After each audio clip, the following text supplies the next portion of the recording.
From the CyberHub bunker and studio, you're tuning in to the CyberHub Podcast. And now for your host and CISO, James Azar. Good morning, everyone, and welcome to the final show this week, January 13th, 2022. We are live on LinkedIn, Facebook, YouTube, Twitter, Twitch, and all of your favorite social media platforms. We can also find us on your favorite podcast listening platform. Go check it out. Also, our brand new website, cyberhubpodcast.com, is live. It's awesome. It's unbelievable. Pretty soon, a members area, really exclusive content. The digital debate with myself and Eddie is going to be coming back exclusively on our website, nowhere else. You've got to be a member. Once we launch the members area, we'll be relaunching the show. It's going to be awesome, magnificent, epic, unbelievable, and private.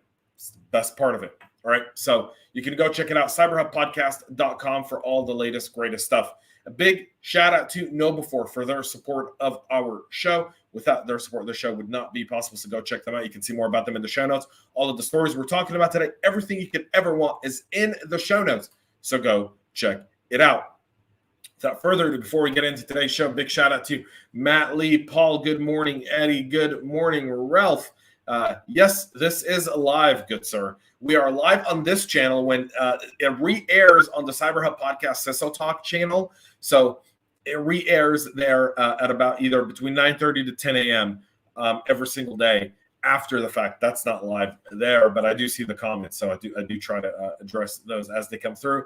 Good morning to Chris. Good morning to Marcia. Good morning to Eric. And yes, it is live. And good morning to Bob Henderson, one of my favorite people to listen to on Clubhouse. So, all right, folks, busy show. So let's get right into it. But before we do, come on, what would we be without coffee? There's a big sign right behind me that says coffee, coffee, coffee, coffee, coffee.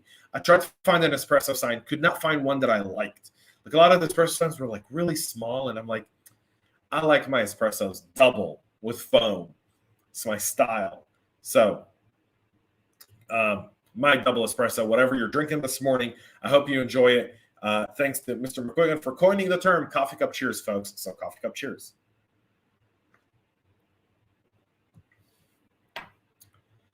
Sunny Houston with David B. Good morning. Thank you for being here. Chris, thank you for being here as well. And let's get this ball rolling. And yes, Chris, thank you so much for saying that. I do follow up on every single comment, every single question you guys ask. That is the point of this show. So let's get right into this. We've got Iran on the menu today, Cyber Command, and a lot more. Russia, Microsoft, and Google updates. So all of that is really significant. So here we go. Iranian hackers are out there exploiting the Log4j vulnerability to deploy PowerShell backdoors. So Iranian state actor has been observed scanning and attempting to use the Log4Shell flaw in publicly exposed Java applications to deploy a hitherto undocumented PowerShell-based module backdoor dubbed Charm Power for follow-on post-exploitation. The actor's attack setup was obviously rushed as they used the basic open source tool for the exploitation and based their operation on previous infrastructure, which made the attack easier to detect and attribute.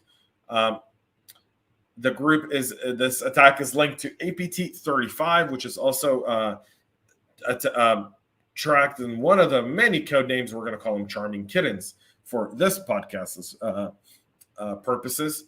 Microsoft has pointed out that APT35 efforts to acquire and modify the Log4j exploit, which is the latest finding, show that the hacking group has operationalized the flaw to distribute PowerShell and implant capable of retrieving next stage modules and exfiltrating data to a command and control server. Obviously, there's a lot more to do with this. Hafnium out of China has also been noted doing something very similar. And remember one thing I've said, and I just want to point this out. It's geopolitical. So if you don't like foreign policy, I suggest you tune out for about 10 seconds. Here's the deal. China is mobilizing North Korea and Iran.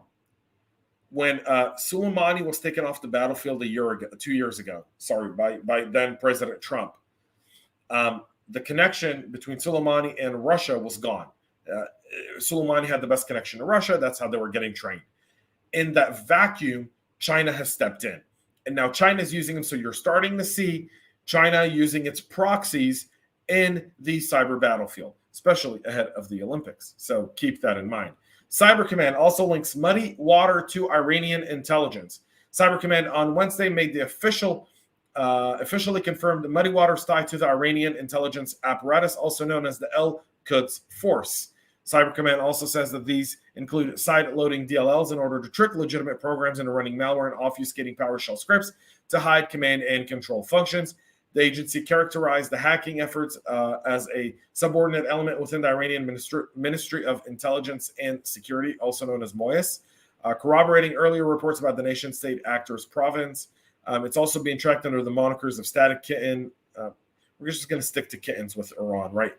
So Muddywater is known for its attack primarily directed against a wide gamut of entities in government, academia, crypto, telecom, and oil sectors in the Middle East. It's been active since at least 2017. There's samples of malware.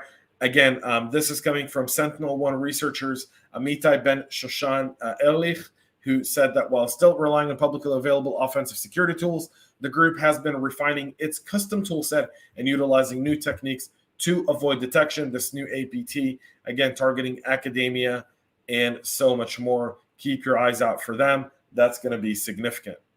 U.S. is now warning of Russia state-sponsored attacks on critical infrastructure. This is coming less than 1 day after a bilateral talks over the deployment of troops near the border of Ukraine. If you missed the other side of cyber this morning on Clubhouse, you can go check it out. It's in replay. I talk extensively about this. I'm not going to bore you with all the details. I'll spend about 15 minutes just talking about what's going on here and how this could impact cybersecurity, as well as downstream all the neighbors around Ukraine. Russia invading Ukraine will have a neighborly impact around everyone there, and it's going to see an increase in cyber activity thereafter, folks. So CISA, FBI, and NSA are encouraging the cybersecurity community, especially critical infrastructure network defenders, to adopt a heightened state of awareness and to conduct proactive threat hunting. This is coming from NSA Cybersecurity Director Rob Joyce. What they expect is that the Russians are going to try to leverage some critical infrastructure taunting in order to show its leverage after the bilateral talks. There's a bunch of different vulnerabilities they do take advantage of as part of their TTPs, FortiGate VPN, Cisco, Oracle, Kibana, Zimbra Software, XM Simple Mail Transfer Protocol. If you're still using Pulse Secure, then yes. Citrix, Exchange, VMware, F5, Big IP, Oracle, WebLogic, and Microsoft Exchange. There's been numerous reports of and advisories related to Russia stuff, although none of it has really materialized in the past. This one could. Again, whenever they say Russia, I'm a bit worrisome. China seems like a greater threat. It's using its proxies. It's activating them all week. This week, we've seen nothing but them deploy the North Koreans after the Russians. They're deploying the Iranian after the West. They're just using their proxies to do their bidding while they sit around with their arms folded waiting for the chips to fall into place. All right, we'll continue with our next story. Microsoft announced an updated notification for the Security Update Guide, the page where tech companies inform users of vulnerabilities that affect Microsoft products. This comes after the Security Update Guide notification that will start arriving in the new system alongside the old one until the old system will cease to exist. Customers, Microsoft say, can sign up for the new notification from the Security Update Guide itself by selecting Sign In at the top right-hand corner. They can use any email address and password they want, and a validation email will be sent for those signing in for the very first time. To opt in for notification, once you sign in, click on the profile, and edit email notifications, and set up the type of updates you want to get. And that way you'll be getting all of the Microsoft updates. This is a great little thing that Microsoft is doing for its customers, something that's worthwhile if you're within that ecosystem. And finally, Google says that its Chrome browsers will soon block internet websites from querying and interacting with devices and servers located inside local private networks, citing security reasons and past abuse from malware operations. The change will take place through the implementation of a new W3C specification called Private Network Access, PNA, that will be rolled out in the first half of the year. The new PNA specification adds a mechanism inside the Chrome browser through which internet sites can ask systems inside local networks for permission before establishing a connection. If local devices such as servers or routers fail to respond, internet websites will be blocked from connecting. The new P&A specification is one of the most important security features that will be added to Chrome in recent years. They're trying to plug a bunch of those malicious websites from going in there. Be very interesting to see how it impacts smaller organizations. So I find that to be very, very interesting. Nonetheless, Google is trying to ratify a lot of the security vulnerabilities that exist within its ecosystem by having a very, very open source, by trying to limit connections. Kind of, it's more or less a zero trust model is what they're doing here, right? If you don't talk back, if we can't authenticate you, then we're blocking you, is essentially the definition of zero trust. So zero trust in your Chrome browser coming very, very soon. Good morning to Anna Lynn. Good morning to Pierre. Folks, that's it for our show today. Please, please, please make sure to go check out our brand new website at cyberhubpodcast.com with all the latest. Please make sure to subscribe. Follow us on your favorite social media. If you're not following us on LinkedIn, go follow the CyberHub CISO Talk podcast there. All of the website announcements will start there. Then come to my page where you're watching right now on LinkedIn if you're watching us there. Also, you can sign up on Apple Music, Google Podcast, Spotify, and any one of your favorite for our audio podcast. It's going to be epic. Our Friday conversations was supposed to start tomorrow for CyberHub Podcast. Unfortunately, I had a scheduling conflict, so it'll be published next week. It'll be live on Friday right here. Joining me, my first kickoff guest will be my very good friend and one of my favorite people in the world, James McQuiggan. Him and I will be having an awesome 30-minute Friday conversation. It's a very real conversation. It's not scripted. We're going to take a real topic and we're going to address it. And it's going to be absolutely magnificent. So please, please, please tune into that. That'll be next Friday. Go check out Breaking Into Cybersecurity later today, CISO Thursday. Renee Small and myself will be crushing it. So taking your questions. Again, go follow Renee Small, Breaking Into Cybersecurity. You can see all the latest episodes on our website at cyberhubpodcast.com as well. Till then, have a great rest of your day, folks. I'll see you again on Monday or later today on Breaking Into Cybersecurity if you're there. If not, stay cyber safe.